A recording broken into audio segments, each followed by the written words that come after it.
오늘 제가 다룰 부분은 성경적 관점에서 본 한의학에 대한 부분입니다.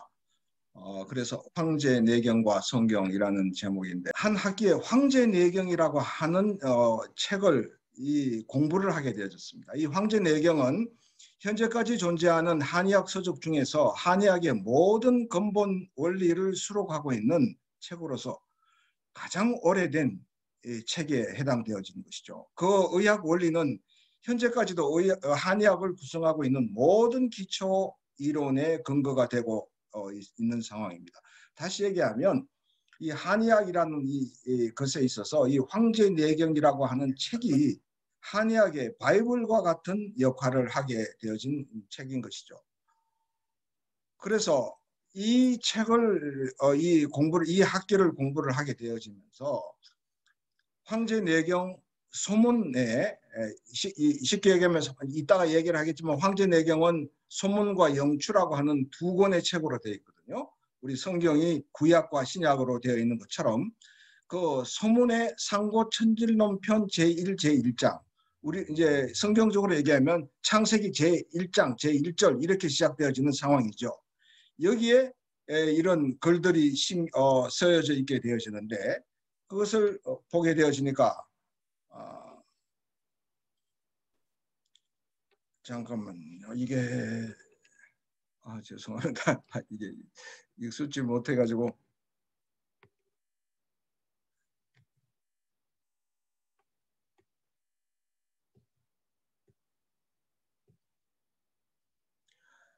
예, 상고천진론 편이라고 하는 부분이 이제 창세기 1장과 같은 이런 상황인데 여기에 대한 내용이 옛날에 황제라는 분이 있었는데 태어나면서부터 매우 총명하여 갓난 아기 때에는 능히 말을 하였고 어려서부터 사물을 이해하는데 매우 빨랐으며 자라면서 성실하고 영민하였으며 성년이 된 후에는 천자에 등극하였다. 그래서 이 황제라고 하는 우리가 황제폐화하는 이런 황제가 아니고 누르황을 쓰는 임금의 이름 중에 하나인 거죠. 이 황제라는 분이 왕의 이런 그 뭐랄까 천사라고 얘기하면 이런 지략을 담당하고 이렇게 하는 또 왕의 학문적인 스승의 역할을 하고 하는 이런 사람을 말하는데 이 천사 기백이라는 사람이 있는 거죠. 이 천사에게 묻기를 내가 듣기에 상고시대 사람들은 나이가 모두 100살이 넘었어도 동작에 노쇠함이 없었다고 하였습니다. 그러나 지금 사람은 50살만 되어도 동작이 모두 노쇠해지는데 이는 시대가 다르기 때문입니까? 아니면 사람들이 양생의 법도를 잃었기 때문입니까? 이렇게 묻는 것이죠. 이 황제내기라는 것이 이렇게 이 황제라는 분이 묻고 그러면 이 기백이라고 하는 사람들 비롯해서 다른 신하들이 이 물음에 대해서 대답을 하고 하는 이런 식으로 꾸며져 있는 이 황제내기라는 책이 꾸며져 있다는 거죠. 그래서 기백이 대답하기를 상고시대 사람들은 양생의 법도를 아는 사람들로서 음양을 본받고 양생의 방법에 화합하였으며 음식물의 섭취에 절제가 있었고 기거에도 일정함이 있었습니다. 그러나 지금 사람들은 그러지 못하여 술을 물처럼 마시고 망령됨을 일상으로 삼으며 술에 취하여도 입방하여 욕정으로서 정기를 고갈시키고 좋아하는 것으로서 진기를 흩트리니 정기를 충만하게 유지할 줄도 모르고 정신을 잘 다스리지도 못하여 그 마음을 유쾌하도록 하는 데만 힘써 양생의 즐거움을 거스르고 기거에 절도가 없습니다. 이건 몇천 년 전이나 지금이나 뭐 비슷한 것 같네요. 그러므로 50살만 되어도 노쇠합니다. 이렇게 얘기를 하는 거죠.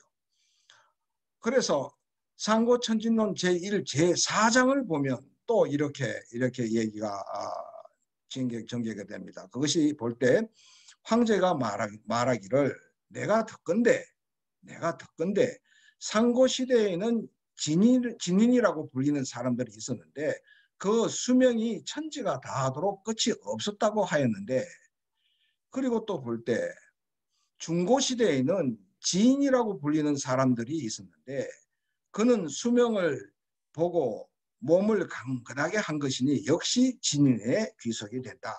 또 얘기를 하고 그 다음 시대의 사람은 성인이라고 불리는데 이 사람 역시 100세 이상을 살 수 있었다고 합니다.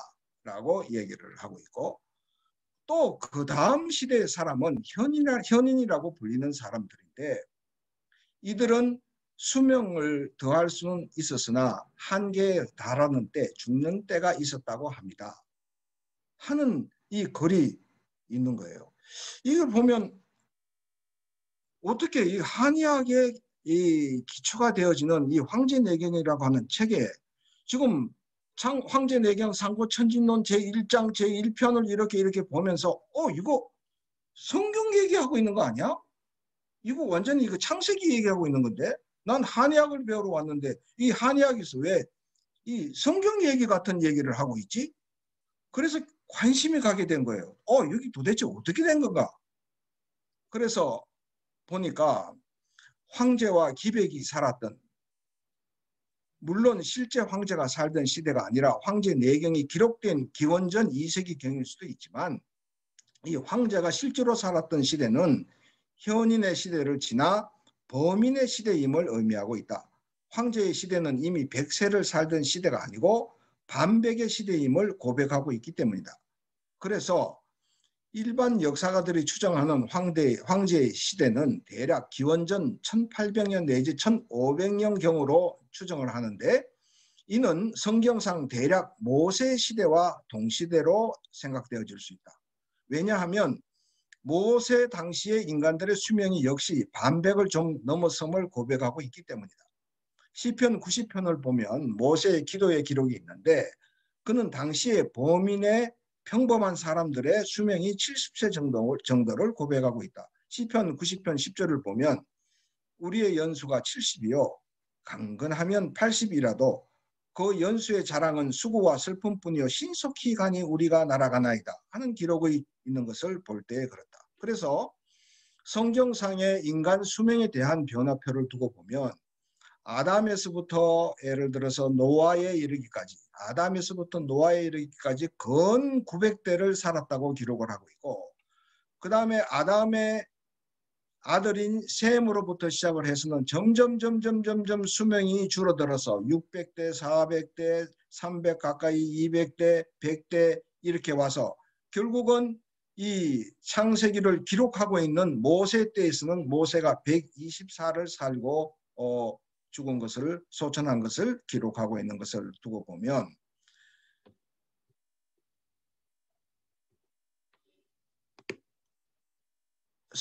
황제내경과 성경의 인간 수명에 대한 것들을 두고 볼 때 상고천진론편 제1, 제4장의 기록과 창세기 1장에서 11장에 기록되어 있는 고대 인류의 모습과 유사한 점을 발견할 수가 있었다.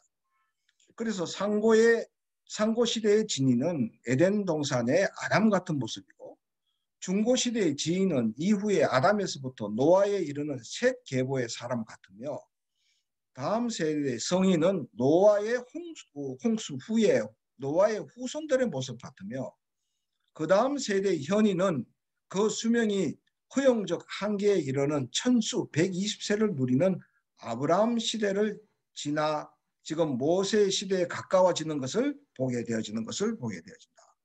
그래서 소문의 상고천진론 편을 살펴볼 때 현인의 시대에 와서는 그 평균 수명이 100세가 넘는 것으로 나타나 있는데 이미 성경에는 인간의 천수가 120세가 될 것을 말씀하셨고 왜 인간의 수명에 감소와 한계적인 제한이 있게 된 것을 성경에는 명확히 밝히고 있다. 창세기 6장 3절을 보면 여호와께서 이르시되 나의 영이 영원히 사람과 함께 하지 아니하리니 이는 그들이 육신이 됨이라. 그러나 그들의 날은 120년이 되리라 하시니라 라고 기록하고 있는 것을 볼 수 있다. 그래서 한의학은 성경과는 어떤 관계가 있는가? 과연 한의학이라는 것이 하나님의 선물인가? 어떤 것인가? 하는 것을 살펴보게 되죠. 우리가 일반적으로 서양의학이라고 하면 서양의학에 대한 인식들이 있고 서양의학과 종교와 연관되어진 부분들이 있는데 이걸 한마디로 요약하면 서양의학 하면 일반적인 사람들의 인식이 과학적이고 현대적이다라는 얘기를 하는 것이죠. 서양의학은 진리이다라는 묵시적인 인정을 받고 있다는 의미고, 또 이런 기독교인 입장에서 두고 볼 때 하나님께서 주신 선교사들이 전례한 의학이라고 생각을 해서 하나님께서 주신 믿음의 의학으로 기독교인들은 생각하기가 쉽다. 그런 일반적인 인식이 있다 이런 거죠. 그러면 이 동양의학, 한의학에 대해서는 생각이 어떠냐? 동양의학, 한의학에 대한 생각은 이런 동양의학에 대한 일반적인 인식과 종교에 연관된 인식들을 살펴볼 때 한마디로 얘기하면 동양의학이라고 하면 전근대적 고루한 의학, 실험, 분석, 증명하기 힘든 비과학적인 의학으로 생각하는 경향이 있다.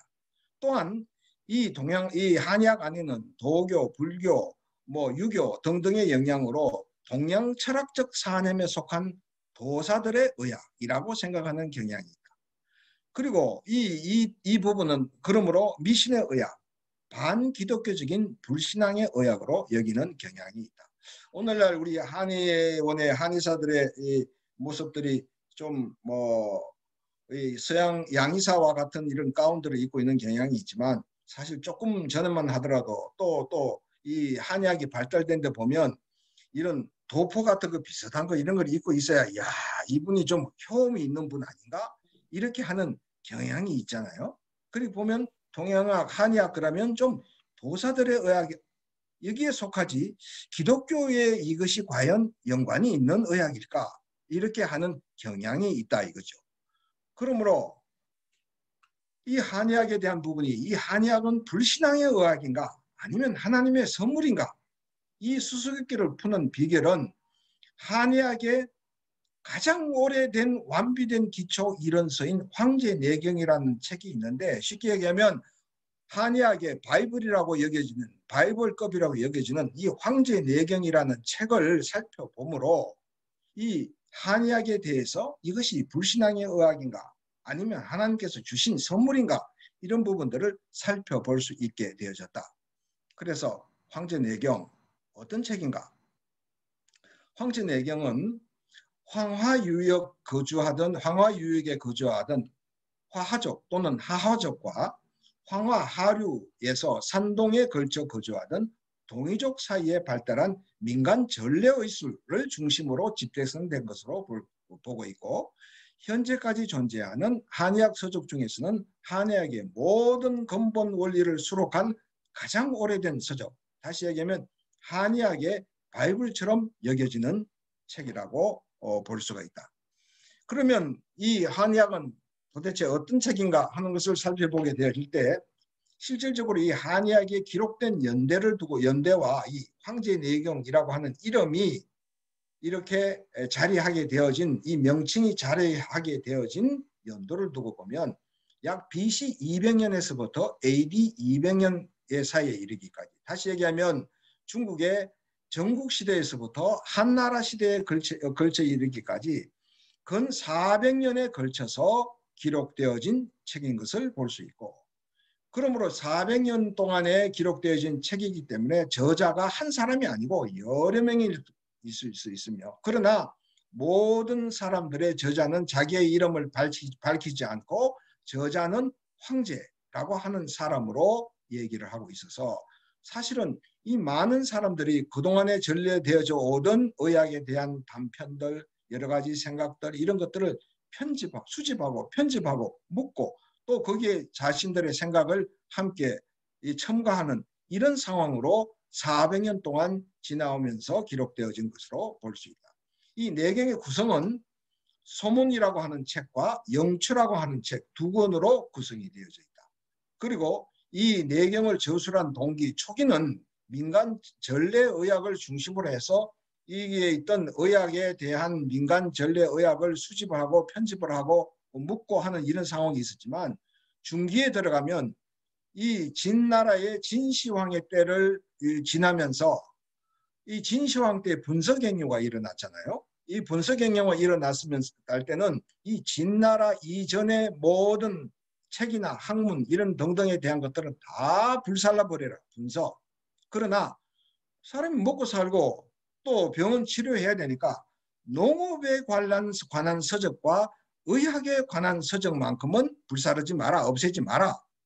그렇게 얘기를 했기 때문에 거기에 있던 그 전에 있던 음양학설 또는 오행학설 또는 예를 들어서 뭐 도교적인 상황, 불교적인 상황 이런 모든 것들이 이 의학 서적에 들어오기 시작을 했다. 그러므로 이 황제 내경이라고 하는 책은 특별히 전국시대에 이 추연이라고 하는 인물이 있는데 이분이 바로 음양학파와 오행학파를 함께 묶어서 음양오행이라는 것에 대한 것들을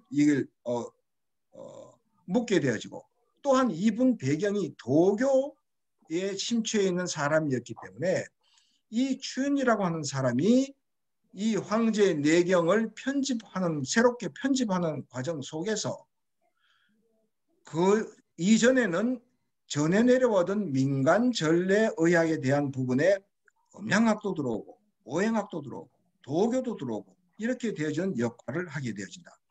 이것이 분서갱유를 지나면서 아하, 이 의학 서적 속에 이런 상황, 이런 사상과 철학과 이런 것들을 넣어 놓으면 이 사상이 없어지지 않을 거야.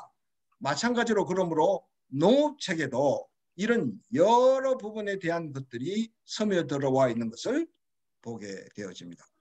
그래서 황제내경은 조금 전에 말씀하신 대로 약 한 400년 가까이 여러 명의 저자들이 사실은 편집을 하면서 그러나 저자는 황제라고 하는 사람 한 사람의 이름을 지금 고수하면서 지내왔는데 실제 그러면 이 황제라고 했던 이 분이 존재했던 그런 연대는 어떤 때, 어느 때 정도인가 하는 것을 살펴보게 되어지면 대략 기원전 1800년에서 1500년 경으로 추정되어지며 대개 이게 성경상의 인물로 보면 모세 시대에 해당되어지는 시대가 아닌가 하게 생각을 하게 되어진다.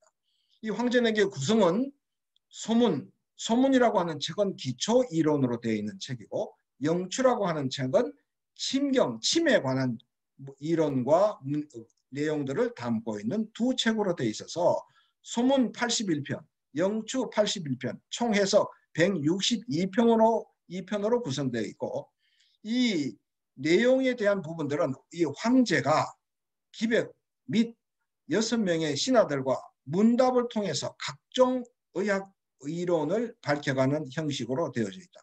아까 전에 제가 상고천진론 제1편, 제2편에 대한 부분들을 말씀을 드렸잖아요. 이런 식으로 이 의학에 대한 이론을 밝혀가는 형식으로 되어 있다. 그래서 황제내경 상고천진론 그러면 우리로 말하면 이제 성경으로 얘기하면 창세기라고 해당되는 거라 얘기를 말씀드렸잖아요. 볼 때 황제가 천사 기백에게 묻기를 내가 듣기에 이런 표현을 쓰고 있다는 거죠. 그 얘기는 지금 민간 전례적으로 내려오는 이런 의학에 관한 민간 전례 의학이 있다. 이런 얘기를 얘기하고 있죠. 이것은 황하 유역에 거주하던 이 화하족과 황하 하류 및 산동에 걸쳐 거주하던 동이족 사이에 발달한 민간 전례 의술이 중심적으로 집대성된 부분들이 이러한 형태를 통해서 이 황제내경이라고 하는 책에 지금 자리를 잡게 되어졌다 하는 것을 얘기를 할 수 있는데 그러면 중국의 그 민간 전례에 대한 부분들을 살펴보게 되어지면 중국 미아오족의 전설이 있는데 하나님은 하늘과 땅을 창조하신 날에 빛의 문을 여셨다. 하나님은 세상에 흙과 돌로 산을 만드셨다. 또 하늘에는 해, 달, 별을 만드셨다.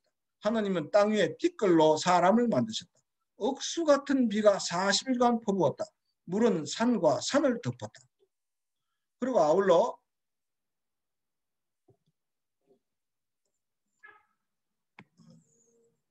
중국 고대 신화 중에 설문이라고 하는 이 속에서 담고 있는 부분에 천지가 개벽한 이래 대지에는 산과 냇물이 있게 되고 초목이 우거졌으며 새와 짐승들, 벌레와 물고기까지 생겨났지만 아직 인류만은 없었다. 그리하여 세상은 여전히 황량하고 적막하였다.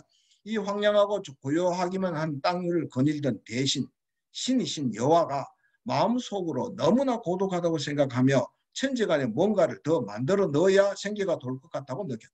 생각 끝에 여호와는 몸을 굽혀 땅에서 황토를 파냈다. 그리고 그것을 물과 섞어 빚어 인형과 같은 작은 모양을 만들었다. 이것을 땅에 내려놓자 희한하게도 곧 살아 움직이는 것이었다. 그리고 꽥꽥 소리를 치며 즐겁게 뛰노는데 그가 곧 인간이다. 이렇게 기록을 하고 있고, 그 인간의 체구는 비록 작았으나 신이 만들었기 때문에 그 모습은 말할 것도 없이 신을 닮았다. 그리고 날아다니는 새나 기어다니는 짐승들과는 달리 우주를 다스릴 만한 기계가 있어 보였다. 이렇게 지금 중국 전래 시다에 이런 내용이 있다 이거죠. 이 중국 신화의 내용은 마치 창세기 1장, 2장을 연상케 한다. 창조의 배경이 그러하고 창조된 인간은 신의 형상을 닮았고 우주를 다스릴 만한 기계가 있다고 한다. 여호와라는 이름도 야훼 또는 여호와라는 하나님의 이름과 유사하게 들린다. 그래서 이 하늘을 통치하는 이 하느님, 이 상제라고 하는 분, 쌍띠라고 발음을 하는데 하늘 위에 계신 임금. 그래서 하늘의 최고의 통치자인 상제가 상제를 섬겼던 고대의 기록이 기원전 500년경에 살았던 공자가 편찬한 서경이라는 책에 발견되어 있는데 기원전 약 2200년경 순 왕조에 대한 기록이 가장 오래된 것이다. 다시 얘기하면 이 기원전 500년경에 살았던 공자가 약 기원전 2200년 경인 순 황제 때에 대한 기록을 편찬한 부분들이 서경에 담겨져 있다 얘기죠. 그래서 순 황제가 상제, 하늘에 계신 통치자인 상제에게 희생 제물을 드렸다고 기록이 되어져 있는데 이런 의식을 국경제사라고 얘기를 한다. 국경제사라고 얘기합니다. 대개 어디서 국경제사가 열리죠? 태산에서 열리잖아요. 그래서 지금 보면 순 황제의 제문이 어떻게 되어 있냐면 기원전 500년경에 공자가 편찬한 서경에 기록되어져 있다. 이 순 황제에 대한 내용은 기원전 약 2000여 년에 해당되어지는 부분인데 태고에 혼돈하고 공허하며 흑암만이 있었도다. 5개의 행성은 회전을 시작하지 않았고 해와 달도 빛을 비추지 않았도다. 이 깊은 흑암 속에 형체도 소리도 없었도다. 오 신령하신 주, 곧 신왕의 주제 아래에서 만물이 유래되었나이다. 당신은 하늘도 만드셨고 땅도 만드셨고 사람도 만드셨나이다. 모든 것이 당신의 능력으로 말미암았나이다. 창세기를 보면 태초에 하나님이 천지를 창조하시니라. 이렇게 지금 창세기를 보는 것 같고 순 황제의 제문이 계속되어지는데 당신은 우리의 아버지로서 우리를 안전하게 보호하시고 우리의 소원을 들으시나이다. 당신의 자녀인 우리들은 어리석고 미련하여 당신께 흡족한 경배를 드리지 못하였나이다.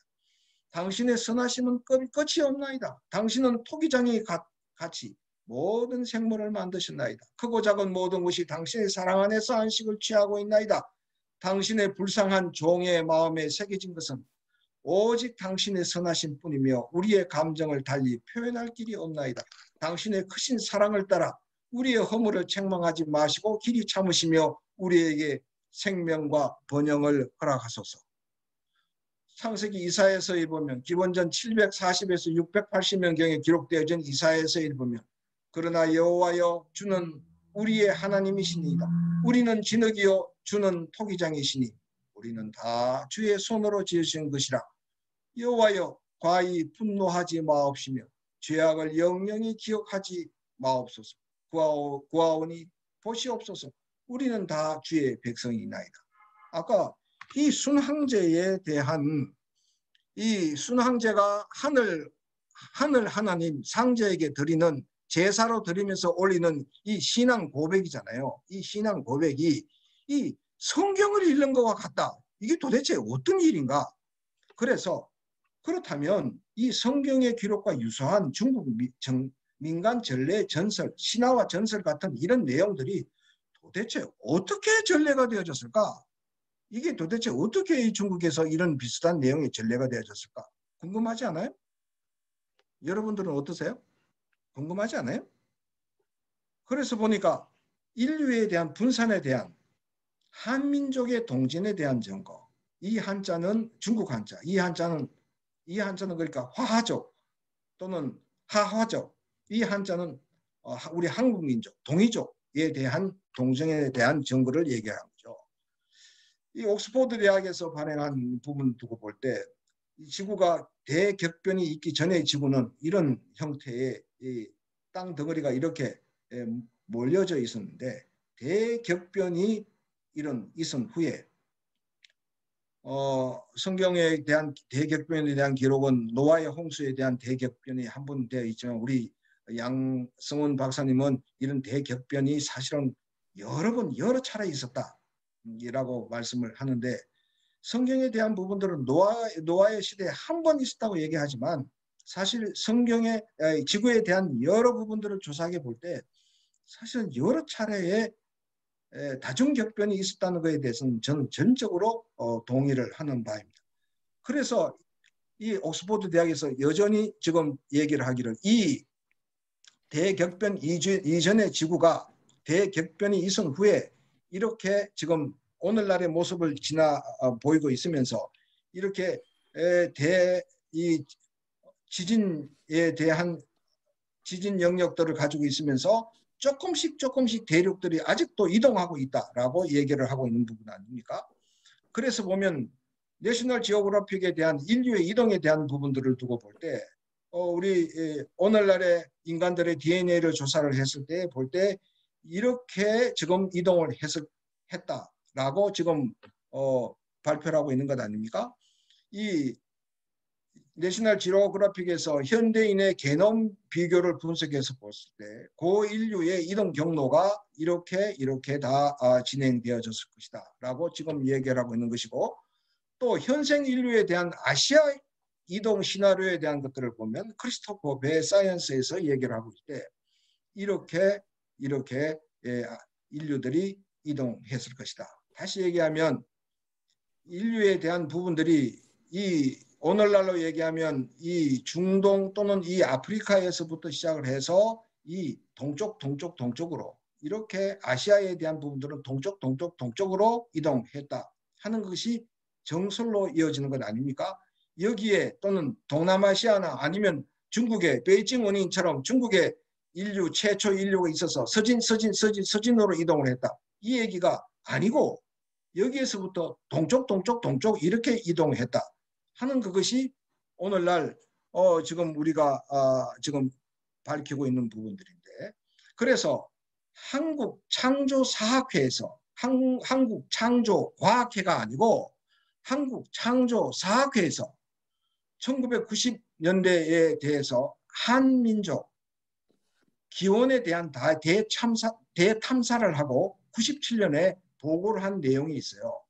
이 항아리 토기의 이동과 언어 구조적 공통성을 통한 이 민족의 이 동이족과 화족, 다시 얘기하면 우리 한국 민족과 중국 한족에 대한 부분들이 동쪽으로 이동해 왔다 하는 것에 대한 부분들을 지금 발표를 했다.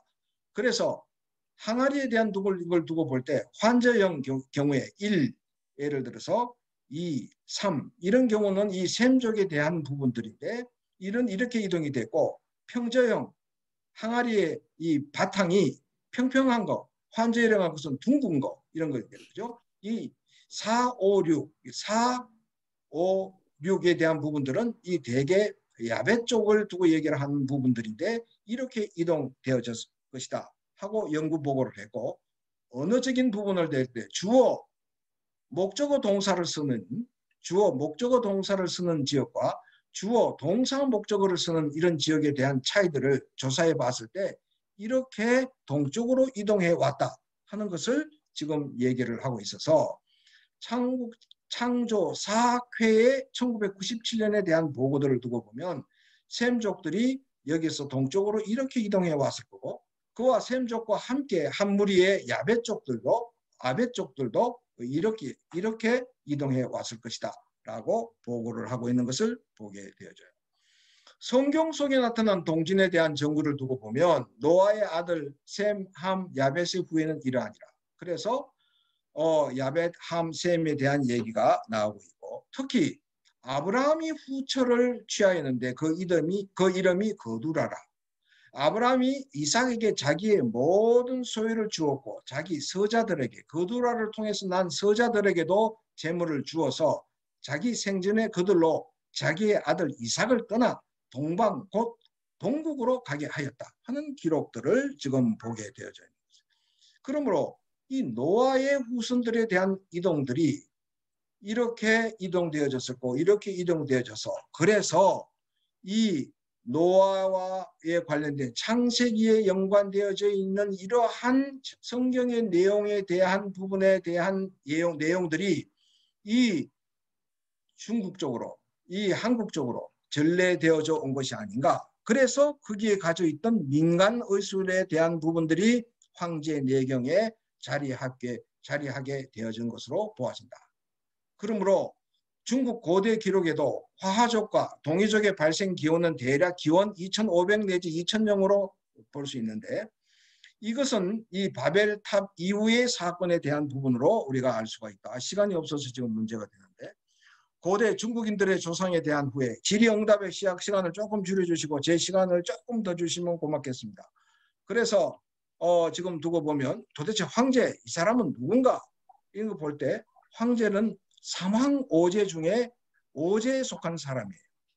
여와 태호 복희 염제 신농이란 그 다음에 헌원 전옥 제곡 요순 그 다음에 하 또는 상 하나라 다음에 상 또는 은나라 이거 같은 나라죠. 또는 상 또는 은이라고 얘기하는데 그 다음에 주 다음에 이제는 진한으로 되는 거죠. 주나라 시대부터는 모든 기록이 자세한 기록이 빼곡하게 다 기록이 되어져 있어요.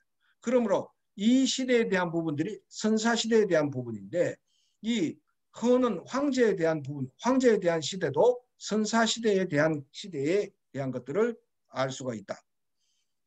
그래서 황제는 이름은 성은 공손이라 하고 이름은 헌원이라 하고 황제는 이 하늘에서 황룡을 타고 섬서성 황릉 교산에 내려왔다고 하고 그러므로 오늘날 한족의 조상이 된다. 이분에 의해서 이분의 신하인 사관 창의를 통해서 창일이라는 사람을 통해서 한자가 만들어졌고 기백이라는 사람 등을 통해서 황제 내경이 의학서적이 되어졌고 황제로부터 모든 중국 전통 문화가 기원이 되어졌다. 그러므로 이 한족의 시조로 황제라는 사람을 두고 있다. 그러면 아까 얘기한 대로 황제 내경은 어떤 책인가에 대한 부분들을 얘기를 했고 이 부분이 오늘날 존재하는 가장 오래된 서적이다라고 얘기를 하고 있어서 이 황제 내경의 중요한 특징은 이런 한의학에 대한 전반적인 내용을 다 담고 있다. 그중에서 오늘 다루고 싶은 가장 큰 것 중에 하이라이트 중에 하나가 한의학의 경락학설에 대한 부분입니다. 이 황제 내경의 경락학설은 경락이란 경맥과 락맥의 총칙인데 경락이란 기혈이 운행, 통과, 연락하는 통로이며 전신에 분포되어 있고 분포되어 표리와 상하에 서로 교통을 한다. 시간이 없으니까 말이 빨라집니다. 그래서 이 경맥에는 12경맥이 있는데 이것이 1번 수태원 폐경에서부터 쭉 12원 조꼬름 강경으로 가서 다시 조꼬름 강경에서 수태원 폐경으로 돌고 돈다. 다시 얘기하면 이 수태원 폐경에서부터 이렇게 돌고 돌아서 조꼬름 강경에서 다시금 수태원 폐경으로 돌고 한다. 끊임없이 돌고 돈다. 그러면 이 수태원 폐경 다시 얘기하면 황제 내경의 영추에서는 수태원 폐경에 대해서 기록을 하고 있는데 수태원 폐경에 대한 부분이 뭐냐면 수태원 폐경은 중초에서 시작을 해서 하부의 대장에 낙했다가 폐부를 통해서 다시금 이렇게 내려와서 여기에서 끝나고 그 한편 이 뒤쪽 여기에서 왕골에 있는 열결혈에서 다시금 한 맥을 받아와서 수양명 대장경을 받아서 다시금 올라간다. 이 얘기는 그래서 이 폐는 통하는 구멍이 곧 코로 통한다라고 얘기를 하고 있다. 그래서 황제가 얘기를 하기를 내가 듣기에 이런 거 무엇이 진기라고 얘기를 합니까? 하고 얘기를 하니까 기백이 대답하기를 진기란 선천적으로 부여받은 생기와 후천적인 곡기가 결합하여 진기가 되어서 전신을 충만하게 하는 것입니다. 라고 얘기를 하고 있다. 그래서 얘기를 하면 인체가 살아있는 동안 끊임없이 이 진기가 돌고 돈다. 그래서 수태음 폐경에서부터 족걸음 강경까지 돌고 순환이 계속해서 하는데, 영추에서 시작되어지는 폐경의 경맥의 시작이 중추의 위구에서 시작되어진다고 얘기를 하고 있고, 폐기가 외부에 통하는 구멍이 코라고 얘기를 하고 있다.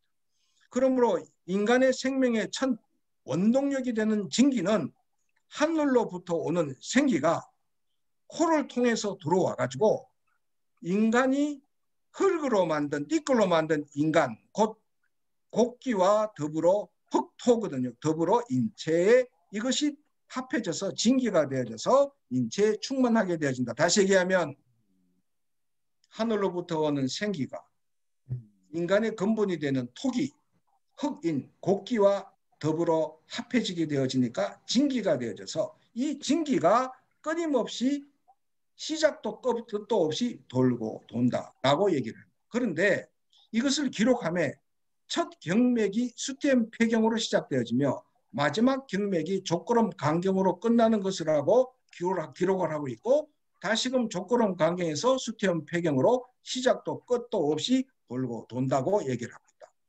그런데 그렇다면 경맥은 왜 하필 수태음 폐경에서 시작하는가? 한의학의 원전인 황제내경에서는 아니니, 한의학의 어떤 책에서도 아니, 의학의 어떤 책에서도 이 폐경에서부터 반드시 시작이 되어진다는 그 이유를 기록하고 있는 책이 있는가? 없다. 그거 내용만 담고 있고 없다. 수태음 폐경으로 12경맥의 첫 경맥을 삼는 의미는 인류 기원의 비밀을 담고 있기 때문이다. 그러나 오늘날 우리들이 가지고 있는 그 어떤 서적에도 이에 대한 뚜렷한 언급이 없다. 왜 수태음 폐경에서부터 인간이 시작이 되어져야 하는 것인가에 대한 기록이 없다.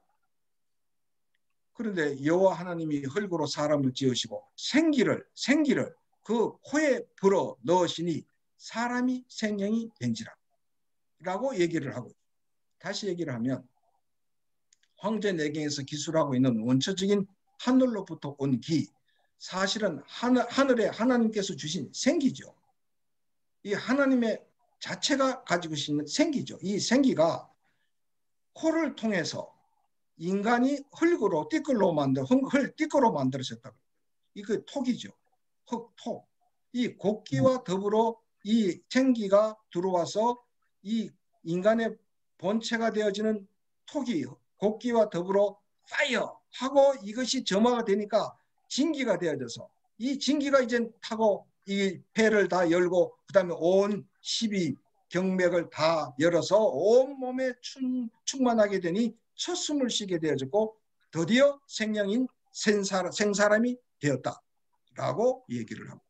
다시 얘기하면 인간 기원에 대한 모든 부분에 대한 얘기들에 대한 이 수태음 폐경에서부터 시작되어지는 이 얘기에 대한 그 이유를 아무 책에도 기록하고 있지 않은데 오직 성경에서 그 이유를 지금 얘기를 하고 있다라고 얘기를 하고, 그러므로 인체의 경맥의 시작은 수태음 폐경이며 맥의 시작은 인체의 본바탕인 흙인 비위의 장기의 중초에서 하늘에서 온 생기와 땅에 긴 곡기가 만나 점화되어 생겨난 진기가 운행을 시작함으로써 비롯된 것임을 성경은 분명하고 정확하게 기록하고 있다. 더욱이 생기의 출처는 황제내경은 그저 하늘이라고 기술하고 있는데 반해서 성경은 분명히 여호와 하나님이라고 명시하고 있다. 그리고 그 생기는 하나님 자신의 영을 불어 넣으심을 욥기서를 통해서 우리가 알 수 있는 것을 보게 되십니다.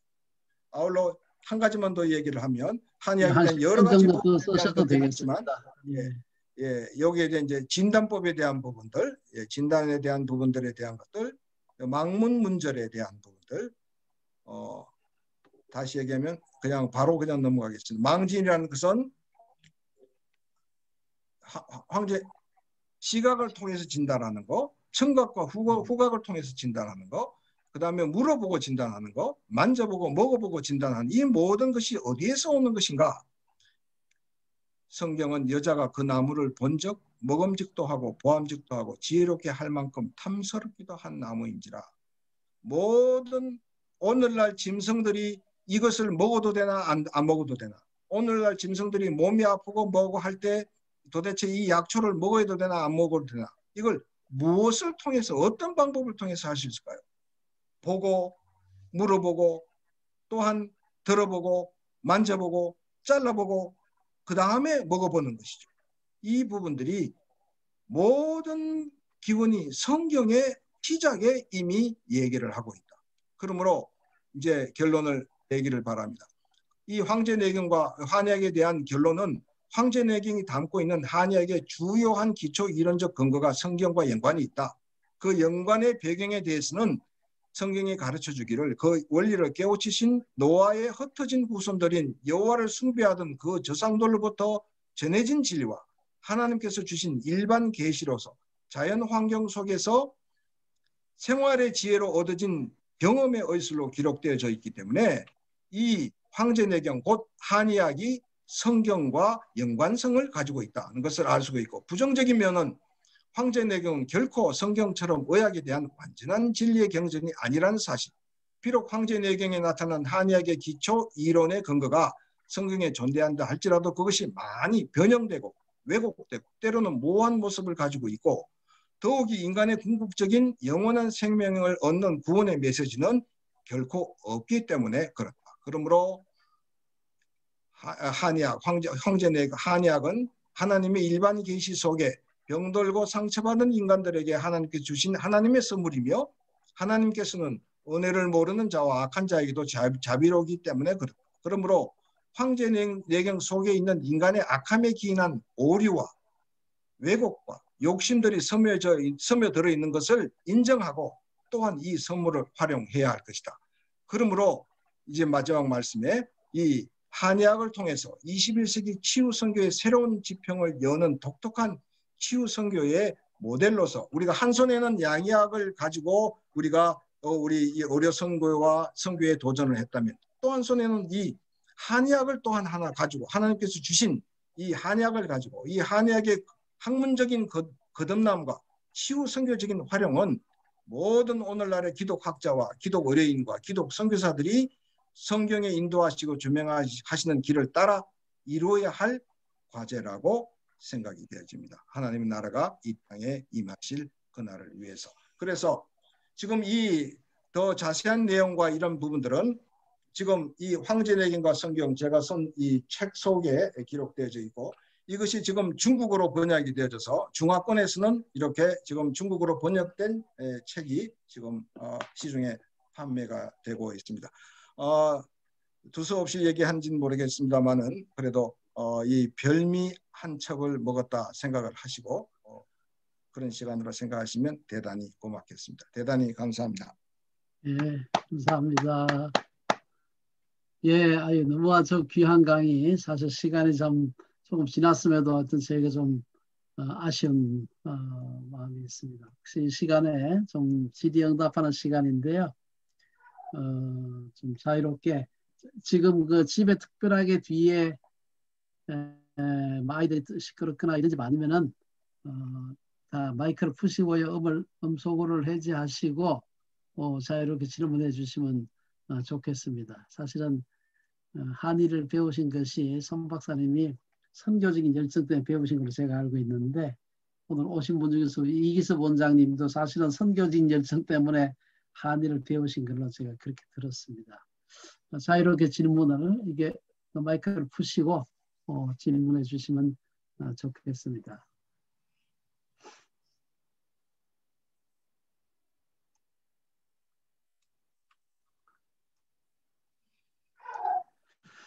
제가 그 딴 분들 질문 준비하시는 동안에 한 가지 그냥 간단하게 말씀을 드리고 싶은 건요.